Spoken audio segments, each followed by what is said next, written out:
Hello my dear student, आपके अपने YouTube channel global science IQ में आप सभी लोगों का मैं हार्दिक स्वागत करती हूँ। मैं दीक्षा यादव आज आपके लिए केमिस्ट्री की वीडियो नंबर 30 लेकर के आई हैं, जो कि आपके एग्ज़ाम के लिए मोस्ट इम्पॉर्टेंट है। तो जैसा कि आप सभी लोगों ने थंबनेल में देख ही लिया होगा, आज हम आपके लिए प्रीवियस ईयर पूछे हुए टॉप 30 एमसीक्यू लेकर के आए हैं। तो ये वीडियो उन बच्चों के लिए मोस्ट इम्पॉर्टेंट है जो बच्चे 7 जनवरी 2021 को सीपी नेट एग्ज़ाम देने वाले हैं। तो आप सभी लोग वीडियो को अंत तक देखना, ध्यान से देखना। यदि आपको मेरी वीडियो पसंद आए तो प्लीज़ इसे लाइक एंड दोस्तों के साथ शेयर जरूर करें। यदि अभी तक आपने मेरे चैनल को सब्सक्राइब नहीं किया है तो इसे सब्सक्राइब करके बेल आइकन को प्रेस ऑल पर क्लिक कर लें, जिससे कि हम जो भी वीडियो डालें आपके पास नोटिफिकेशन सबसे पहले पहुंच जाए। तो फिर टाइम ना वेस्ट करते हुए देखते हैं आज हम आपके लिए क्या लेकर के आए। वीडियो को बिल्कुल भी स्किप मत करना, अंत तक देखना, क्योंकि ये वीडियो आपके एग्जाम के लिए वेरी हेल्पफुल है। और एक बात आपको कमेंट बॉक्स में और बतानी होगी कि आज जो हम आपके लिए 30 एमसीक्यू लेकर के आए हैं उनमें से आपका स्कोर क्या रहा। ठीक है, ये आपको कमेंट बॉक्स में बताना होगा। तो देखते हैं फर्स्ट क्वेश्चन को। फर्स्ट क्वेश्चन है कि वाष्प दाब का अवनमन है। वाष्प दाब का अवनमन है, तो इस क्वेश्चन का ऑप्शन नंबर ए होगा, वो राइट होगा। पी नॉट माइनस की पी, पी नॉट माइनस की पी वाष्प दाब का अवनमन होता है। याद रखना, जो अवनमन है उसका मतलब होता है कमी। ठीक है, अवनमन का अर्थ होता है कमी। तो यहाँ पर जो पी नॉट होगा वो विलायक का वाष्प दाब होगा, जबकि हमारा जो पी होगा वो हमारा विलयन का वाष्प दाब होगा। ठीक है, इस हिसाब से ऑप्शन नंबर ए होगा, वो इस क्वेश्चन का राइट होगा। देखते हैं सेकंड क्वेश्चन को। सेकंड क्वेश्चन है कि हिमांक अवनमन स्थिरांक के एफ की इकाई है। हिमांक अवनमन स्थिरांक जिसे के एफ से व्यक्त किया जाता है की इकाई है। तो इसका जो ऑप्शन नंबर बी है, केल्विन इंटू किग्रा इंटू मोल इनवर्स, वो राइट होगा। केल्विन इंटू किग्रा इंटू मोल इनवर्स के एफ का मात्रक होता है। ठीक है, देखते हैं नेक्स्ट क्वेश्चन को। जो नेक्स्ट क्वेश्चन है वो आपका नीट 2017 का पूछा हुआ क्वेश्चन है, वेरी इंपॉर्टेंट क्वेश्चन है, ध्यान से सुनना कि निम्न में से कौन ताप पर निर्भर है। निम्न में से कौन ताप पर निर्भर है। तो देखो, जो मोलरता होती है वो ताप पर निर्भर करती है। ऑप्शन नंबर बी होगा, वो राइट होगा। इसके संबंध में 2-4 पॉइंट भी हम आपको बता देते हैं। आप सभी लोगों को पता होगा मोलरता और नॉर्मलता जो होती है वो आयतन पर निर्भर करती है। ठीक है, ये दोनों ही आयतन पर निर्भर करते हैं, मोलरता और नॉर्मलता। क्योंकि आपको मोलरता का फॉर्मूला पता होगा, जिसे कैपिटल एम से व्यक्त किया जाता है। कैपिटल एम बराबर विलय के मोलों की संख्या बटे विलियन का आयतन लीटर में। इस हिसाब से दोनों ही आयतन पर निर्भर करते हैं, जबकि जो यह आयतन है वो ताप पर निर्भर करता है। तो इसलिए जो हमारे ताप पर निर्भर करने वाले पदार्थ होंगे वो मोलरता होगा और नॉर्मलता होगा। देखते हैं नेक्स्ट क्वेश्चन को। नेक्स्ट क्वेश्चन है, ध्यान से सुनना, एक अवाष्पशील विलय के लिए, एक अवाष्पशील विलय के लिए विलय का वाष्प दाब 0 होता है। ऑप्शन नंबर सी होगा, वो राइट होगा। आप सभी लोगों को पता ही है कि यदि कोई अवाष्पशील विलय पदार्थ होगा तो उसका वाष्प दाब जो होगा वो 0 होगा, क्योंकि वह वाष्प में चेंज नहीं होगा। तो अपने आप अंदाजा लगा लोगे जो उसका वाष्प दाब होगा वो 0 होगा। ठीक है, वेरी इंपॉर्टेंट क्वेश्चन है। यदि कोई भी हमारा विलायक है जो कि जैसे कि आप मान सकते हो जल है, जो यदि अकेला है तो ये वाष्प दाब इसका अधिक होगा, और इसी जल में हम कोई अवाष्पशील विलय पदार्थ मिला दें, जैसे कि हमारा नमक हुआ, चीनी हुआ, तो तुरंत ही एक विलयन बन के तैयार हो जाएगा और जिसका वाष्प दाब होगा वो कम हो जाएगा। तो इस हिसाब से याद रखना, विलय जो होगा उसका वाष्प दाब जो होगा वो 0 होगा। ठीक है, यदि वो विलय हमारा अवाष्पशील है तो। यदि अवाष्पशील विलय पदार्थ है तो हमेशा उसका जो वाष्प दाब होगा वो 0 होगा, क्योंकि वह वाष्प अवस्था में चेंज ही नहीं हो पाएगा। देखते हैं नेक्स्ट क्वेश्चन को।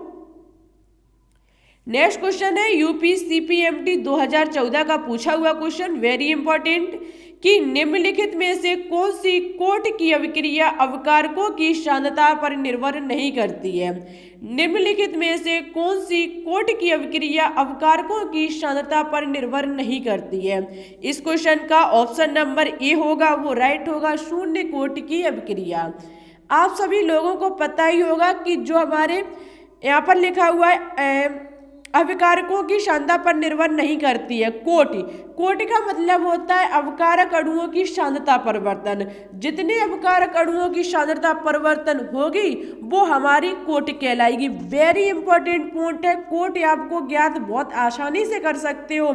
जितने अवकारक अणुओं की सांद्रता परिवर्तित हो रही है वो उसी कोट की अभिक्रिया कहलाएगी। यदि हमारे एक अवकारक अणु की सांद्रता परिवर्तन हो रही है तो वो हमारी प्रथम कोट की अभिक्रिया कहलाएगी।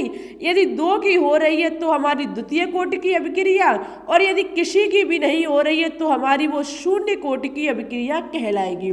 एक इसके साथ दूसरा क्वेश्चन भी हम आपको सॉल्व करवा दे रहे हैं। यदि पूछ लिया जाए किसी भी रिएक्शन में कि इसकी आणविकता कितनी है, यदि आणविकता पूछ ली जाए तो आप याद रखना अवकारक किसी भी अभिक्रिया में जितने अवकारक अणु भाग लेंगे वो उस अभिक्रिया के आणविकता कहलाएगी। यदि हमारे दो, जैसे कि आप रिएक्शन ले लो N2 + H2, इसकी क्रिया कराते हैं NH3 बन के तैयार होता है। पूछ लिया जाए कि इसकी आणविकता कितनी है तो आप तुरंत बता देना 2 है। क्यों है? क्योंकि इसमें दो अणु भाग ले रहे हैं, एक नाइट्रोजन का है और एक हाइड्रोजन का है। किसी भी रिएक्शन में जितने यौगिक या फिर कोई भी अणु, कोई भी आयन, कोई भी परमाणु भाग ले रहा है और वो कहने का मतलब है जितने ले रहे हैं उनकी जितनी संख्या है वो हमारी उस अभिक्रिया की आणविकता होगी, और जितने अवकारक अणुओं की सांद्रता परिवर्तन हो रही है वो हमारी उसकी कोटि होगी। ठीक है, तो इस हिसाब से जब किसी की भी सांद्रता परिवर्तित नहीं होगी तो वो हमारी शून्य कोटि की अभिक्रिया कही जाएगी। आई होप आपको समझ में आ गया होगा। कोई भी डाउट हो तो आप कमेंट कर देना। देखते हैं नेक्स्ट क्वेश्चन को। वीडियो थोड़ी लंबी हो सकती है लेकिन है आपके एग्जाम के लिए वेरी इंपॉर्टेंट। सभी प्रीवियस ईयर पूछे हुए क्वेश्चन है। ये हमारा नीट 2013 का पूछा हुआ क्वेश्चन है कि अग्र तथा पश्च अभिक्रियाओं की समान सक्रिय ऊर्जा वाली एक अभिक्रिया के लिए डेल्टा H बराबर 0 होता है। ऑप्शन नंबर सी होगा वो राइट होगा। ठीक है, अग्र तथा पश्च अभिक्रियाओं की समान सक्रिय ऊर्जा वाली एक अभिक्रिया के लिए जो होता है वो डेल्टा H बराबर 0 होता है। देखते हैं नेक्स्ट क्वेश्चन को। नेक्स्ट क्वेश्चन है यूपीसीपीएमटी 2014 का पूछा हुआ क्वेश्चन कि किसी ताजे निर्मित अपक्षेप को विद्युत अपघटक की सूक्ष्म मात्रा में मिलाकर के कोलाइडी अवस्था में परिवर्तित करने का प्रक्रम कहलाता है।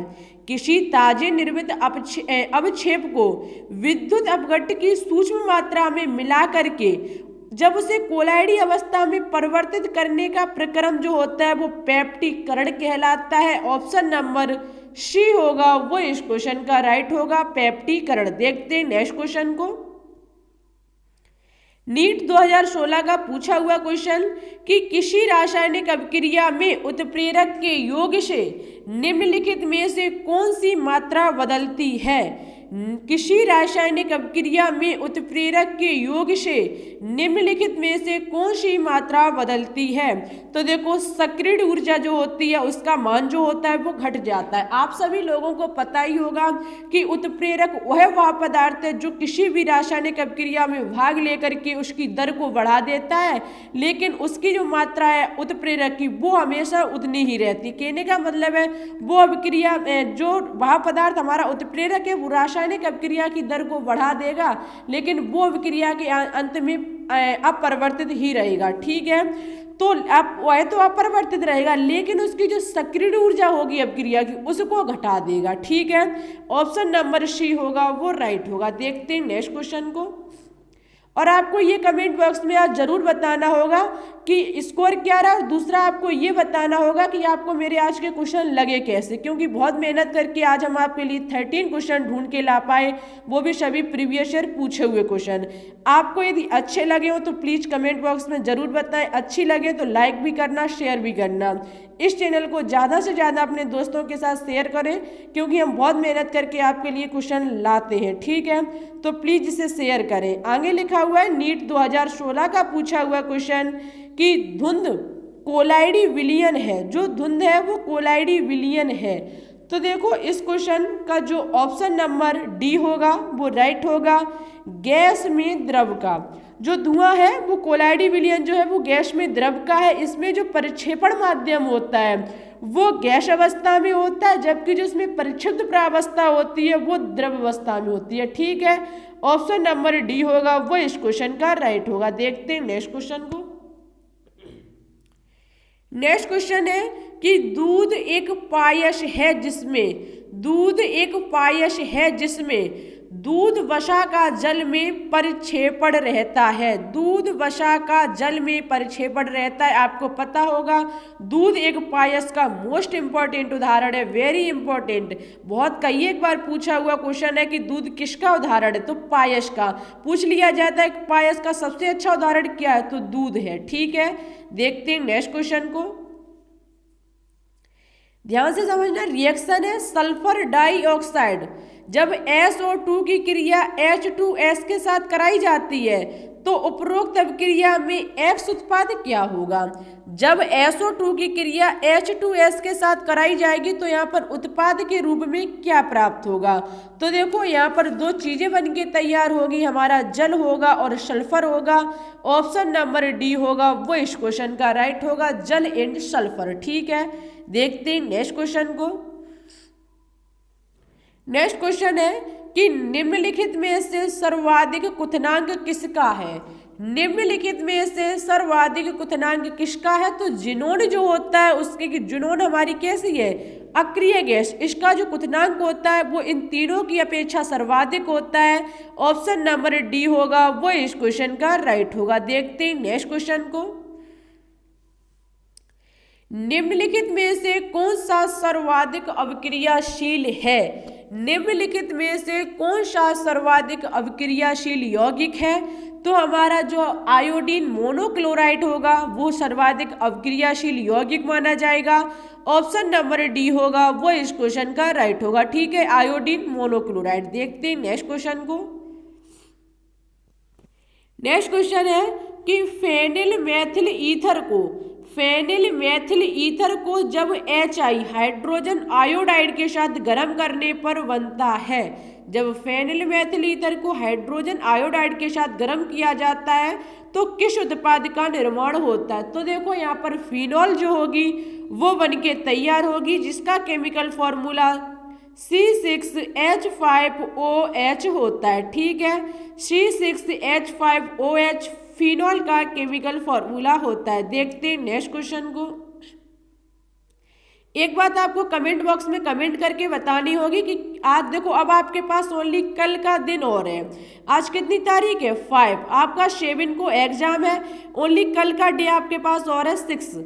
ओनली जो 6 डेट है वो आपके पास और है, उसके बाद 7 को तो आपको एग्जाम ही देने जाना होगा। तो आपको ये बताना होगा कमेंट बॉक्स में कि कल का जो दिन है उसमें हम आपके लिए देखो वीडियो लेकर के आएंगे ओनली 1। वो वीडियो होगी आपके लिए लंबी। आपको कमेंट बॉक्स में बताना होगा उसमें आपको 30 क्वेश्चन चाहिए या आपको उसमें 40 क्वेश्चन चाहिए या आपको उसमें 50 क्वेश्चन चाहिए। ठीक है, इन 3 में से आपको चुनना होगा, 30 क्वेश्चन, 40 क्वेश्चन या 50 क्वेश्चन। आप जितने बता दोगे हम उतने ही लेकर के आएंगे। कल की जो वीडियो होगी वो आपकी लंबी, क्योंकि कल का डे जो है आपके पास लास्ट डे है। और एक बात और मुझे आपसे कहनी थी, जब आप एग्जाम देने जाओ तो आपको क्वेश्चन याद रहे कि कौन से क्वेश्चन एग्जाम में पूछे गए। यदि आपको जो भी क्वेश्चन याद रहे तो प्लीज़ वो कमेंट करके ज़रूर बता दें आकर के हम। और ये बात और बताएं कि जो हमने आपके लिए 30 वीडियो अपलोड की उनमें से कितने क्वेश्चन आपके मेरी वीडियो में से फंसे आकर के। ठीक है, ये भी कमेंट बॉक्स में बताएं आकर के कि कितने क्वेश्चन आपके एग्जाम में फंसे जो भी मैंने आपको कराए। ठीक है, नेक्स्ट क्वेश्चन है कि निम्न में से कौन सा सर्वाधिक अम्लीय यौगिक है। नीट 2017 का पूछा हुआ क्वेश्चन कि निम्न में से कौन सा सर्वाधिक अम्लीय यौगिक है। तो देखो इस क्वेश्चन का जो ऑप्शन नंबर डी होगा वो राइट होगा। ये आपको फिगर पता होगा, बेंजीन पर 3 हमारे NO2 समूह, NO2 और 1 हमारा OH समूह जो होता है पिक्रिक अम्ल। पिक्रिक अम्ल। बात की जाए इसके सेकंड IUPAC नाम की, तो इसका नाम होता है 2,4,6 ट्राई नाइट्रोफिनॉल।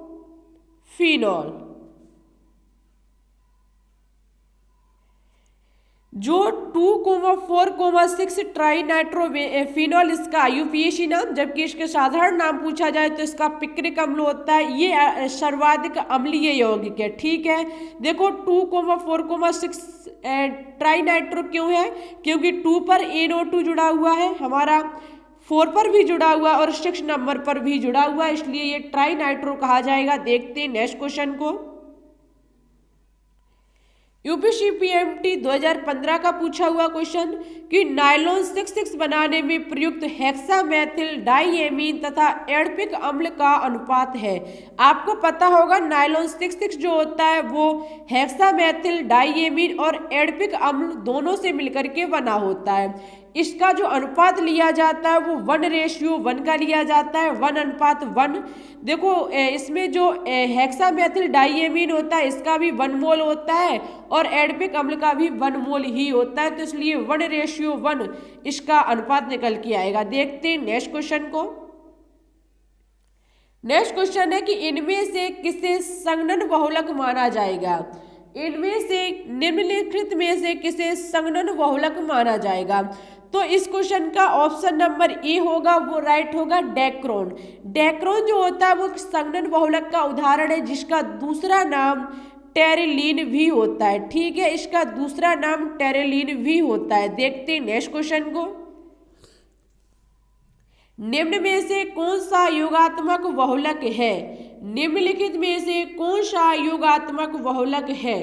तो देखो ऑर्लोन जो होता है वो योगात्मक बहुलक है, ऑप्शन नंबर सी होगा, वो इस क्वेश्चन का राइट होगा। बात की जाए ऑर्लोन के फॉर्मूले की, तो इसका स्ट्रक्चर होता है CH2 single bond CH single bond CN।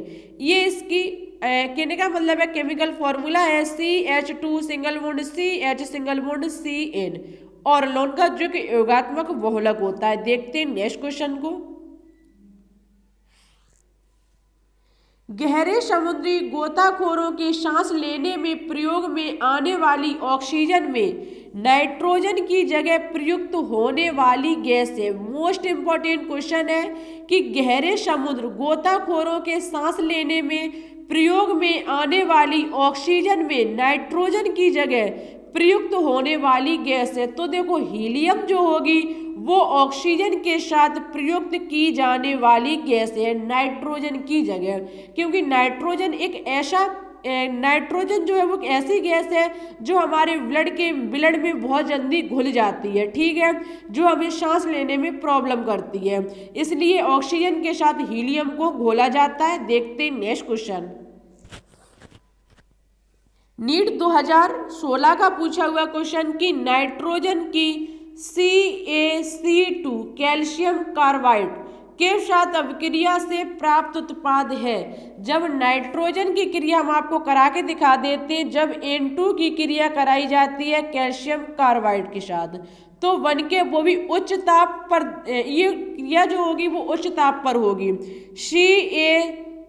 CaCN का होल ट्वाइस प्लस C जो बनके तैयार होगा वो कैल्शियम साइनेमाइड होगा और जो हमारा कार्बन होगा वो बाहर निकल जाएगा। ठीक है, ऑप्शन नंबर डी होगा, वो राइट होगा, CaCN का होल ट्वाइस। देखते हैं नेक्स्ट क्वेश्चन को।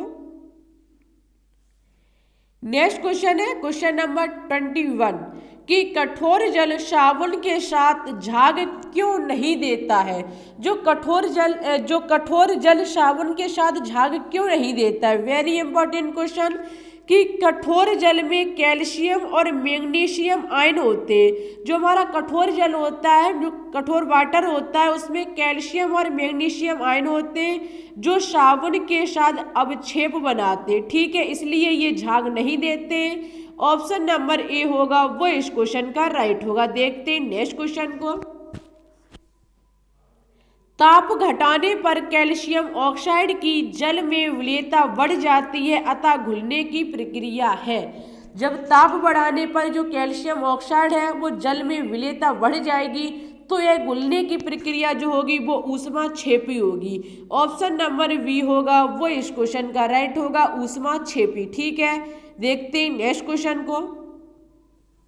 नेक्स्ट क्वेश्चन है कि मोमबत्ती का जलना, जो मोमबत्ती का जलना है वो कैसी क्रिया है? तो यह एक ऊष्मा क्षेपी अभिक्रिया है जिसमें ऊष्मा जो होती है वो बाहर निकलती है। याद रखना, जब ऊष्मा बाहर निकाली जाती है या ऊष्मा बाहर निकलती है जिस रिएक्शन में, उसे ऊष्मा क्षेपी अभिक्रिया कहा जाता है। और जिसमें ऊष्मा का शोषण होता है वो हमारी ऊष्मा शोषी अभिक्रिया कहलाती है। ठीक है, देखते हैं नेक्स्ट क्वेश्चन को।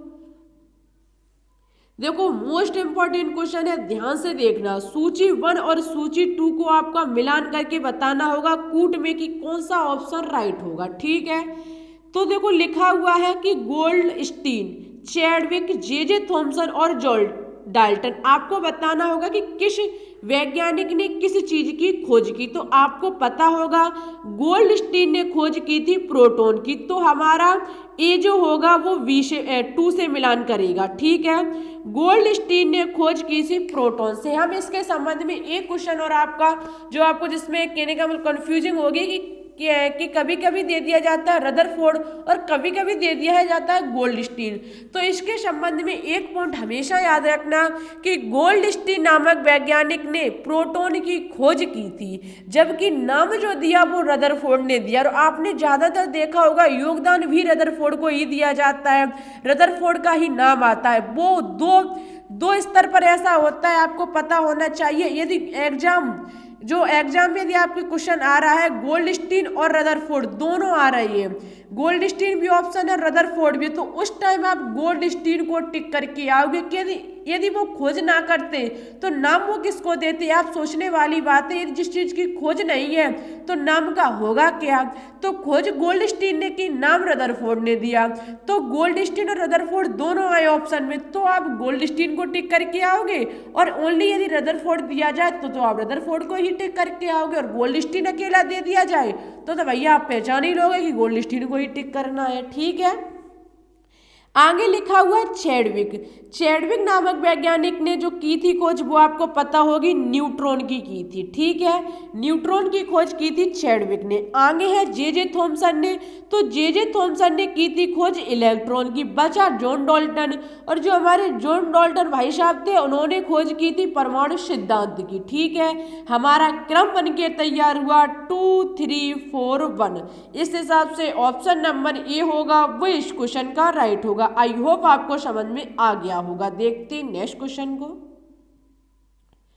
नेक्स्ट क्वेश्चन भी मिलान है लेकिन है ये वेरी इंपॉर्टेंट। सूची 1 में ईंधन गैस है और सूची 2 में उनके मुख्य अवयव हैं। ठीक है, तो जैसा कि सूची 1 में ईंधन गैस में दिया गया है CNG, कोल गैस, LPG और जल गैस। आपको बताना होगा ये किन किन से मिलकर के बना होता है। आपको पता होगा CNG का मुख्य अवयव क्या है। तो हमारी जो CNG होती है वो मैथेन और एथेन के मिश्रण से मिलकर के बनी होती है हमारी CNG गैस।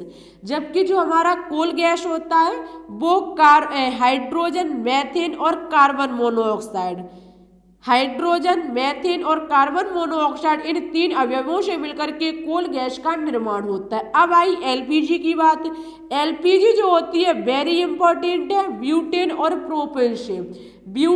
प्रोपेन से मिलकर के LPG का निर्माण होता है। जबकि बचा जल गैस, तो जल गैस जो होता है वो कार्बन मोनोऑक्साइड और हाइड्रोजन का मिश्रण होता है। कार्बन मोनोऑक्साइड और हाइड्रोजन को कहा जाता है जल गैस। इस हिसाब से हमारा कूट बन के तैयार हुआ 3 4 2 1। 3 4 2 1 ऑप्शन नंबर बी होगा वो इस क्वेश्चन का राइट होगा। ठीक है, देखते हैं नेक्स्ट क्वेश्चन को। वीडियो लंबी है लेकिन है वेरी इंपॉर्टेंट, अंत तक देखना। स्कोर बताना कमेंट बॉक्स में। और कल आपको 30 क्वेश्चन चाहिए, 40 क्वेश्चन चाहिए या 50 क्वेश्चन चाहिए, ये भी आपको कमेंट बॉक्स में बताना होगा। यदि मेरे वीडियो से आपके एग्जाम में क्वेश्चन फंसे आकर के तो मुझे कमेंट बॉक्स में बताना आकर के कितने क्वेश्चन आए, और ना आए तब भी मुझे बताना आकर के। ठीक है, आगे लिखा हुआ है अग्निशमक में निम्न में से कौन सी गैस प्रयुक्त की जाती है। समन में निम्न में से कौन सी गैस प्रयुक्त की जाती है? तो कार्बन डाइऑक्साइड जो होती है वो प्रयुक्त की जाने वाली गैस है। ऑप्शन नंबर ए होगा वो इस क्वेश्चन का राइट होगा। ठीक है, देखते हैं नेक्स्ट क्वेश्चन को। नेक्स्ट क्वेश्चन है कि वनस्पति तेलों से वनस्पति घी या फिर डालडा के निर्माण में निम्न में से कौन सा प्रक्रम प्रयुक्त किया जाता है? जब हम वनस्पति तेल से वनस्पति घी या फिर डालडा का निर्माण करते हैं तो उस टाइम कौन सा प्रक्रम प्रयुक्त किया जाता है? तो हाइड्रोजनीयकरण, क्योंकि वनस्पति तेल की क्रिया यदि हम हाइड्रोजन के साथ निकेल उत्प्रेरक की उपस्थिति में करा देते हैं तब वनस्पति घी या फिर डालडा का बन के निर्माण होता है। ऑप्शन नंबर सी होगा वो इस क्वेश्चन का राइट होगा। हाइड्रोजन से क्रिया हो रही है तो हाइड्रोजनीयकरण कहा जाएगा। ठीक है, देखते हैं नेक्स्ट क्वेश्चन को। नेक्स्ट क्वेश्चन है सूची 1 और सूची 2 से आपको मिलान करना होगा। ठीक है, देखना ध्यान से। जैसे कि एक तरफ लिखा हुआ है जॉन डाल्टन, ए लेवोसियर, रिस्टर और गैलुसेक। तो आपको बताना होगा कि जॉन डाल्टन नामक वैज्ञानिक ने किस चीज की खोज की। आपको पता होगा जॉन डाल्टन भाई साहब ने गुणित अनुपात का नियम दिया था। गुणित अनुपात का नियम जो दिया था वो जॉन डाल्टन ने दिया था। देखो वेरी इंपॉर्टेंट है ये नियम, जो आपको पता होंगे सेकेंड चैप्टर में आते हैं क्लास 12th में। क्लास 12th में जो नहीं सॉरी 11th का है ये सेकंड चैप्टर। उसमें ये नियम जो है वो आपके एग्जाम के लिए वेरी इंपॉर्टेंट है, एक बार देख कर जाना। ठीक है, जो हमारे जॉन डाल्टन भाई साहब थे उन्होंने गुणित अनुपात का नियम दिया था। ठीक है, जबकि जो ए लेवोसियर थे, ए लेवोसियर जो थे उन्होंने द्रव्यमान संरक्षण का नियम दिया था, द्रव्यमान संरक्षण का नियम। ठीक है, आगे है रिस्टर। जो रिस्टर नामक वैज्ञानिक थे उन्होंने तुल्य अनुपात का नियम दिया था, तुल्य अनुपात का नियम। और जो गैलुसेक थे उन्होंने गैसीय आयतन का नियम दिया, गैसीय आयतन का नियम।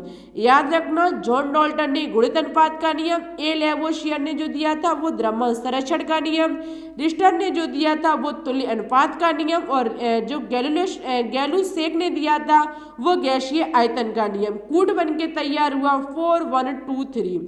ऑप्शन नंबर बी होगा वो इस क्वेश्चन का राइट होगा। ठीक है, देखो भाई साहब मिलान जो है वो बहुत ध्यान से करके आना। ठीक है, देखते हैं नेक्स्ट क्वेश्चन को। विटामिन सी किस नाम से जाना जाता है? विटामिन सी का आपका वैज्ञानिक नाम बताना होगा। तो इसका वैज्ञानिक नाम एस्कॉर्बिक अम्ल होता है। इससे होने वाला रोग जो है वो स्कर्वी है। ठीक है, ऑप्शन नंबर बी होगा वो राइट होगा, एस्कॉर्बिक अम्ल इसका रासायनिक नाम होता है। देखते हैं नेक्स्ट क्वेश्चन को। आज का नेक्स्ट और लास्ट क्वेश्चन जो हमने आपके लिए होमवर्क में रखा है, जिसका आंसर आपको मेरे कमेंट बॉक्स में देना होगा कि निम्नलिखित में से कौन सा कूट राइट होगा। आपको मिलान करके बताना होगा कि इसका कौन सा ऑप्शन राइट होगा। ठीक है, आज के लिए बस इतना ही। वीडियो अच्छी लगी हो तो लाइक करना, दोस्तों के साथ शेयर करना। मेरे चैनल पर न्यू हो तो इसे सब्सक्राइब करके बेल आइकन को प्रेस ऑल पर क्लिक कर लेना, जिससे कि हम जो भी वीडियो डालें आपके पास नोटिफिकेशन सबसे पहले पहुंच जाए। प्लीज़ प्लीज़ प्लीज़ ज़्यादा से ज़्यादा अपने दोस्तों के साथ इस चैनल को शेयर करें, क्योंकि हम आपके लिए बहुत मेहनत करते हैं तब कहीं जाकर कितने क्वेश्चन ला पाते हैं। ठीक है, जो मैंने कहा स्कोर की बात, वो स्कोर भी बताना कमेंट बॉक्स में, ये भी बताना कल के लिए कितने आपको क्वेश्चन चाहिए। ठीक है, चलते हैं, अच्छे से तैयारी करना। मेरी तरफ से all the best. Thanks for watching this video. जय हिंद, जय भारत।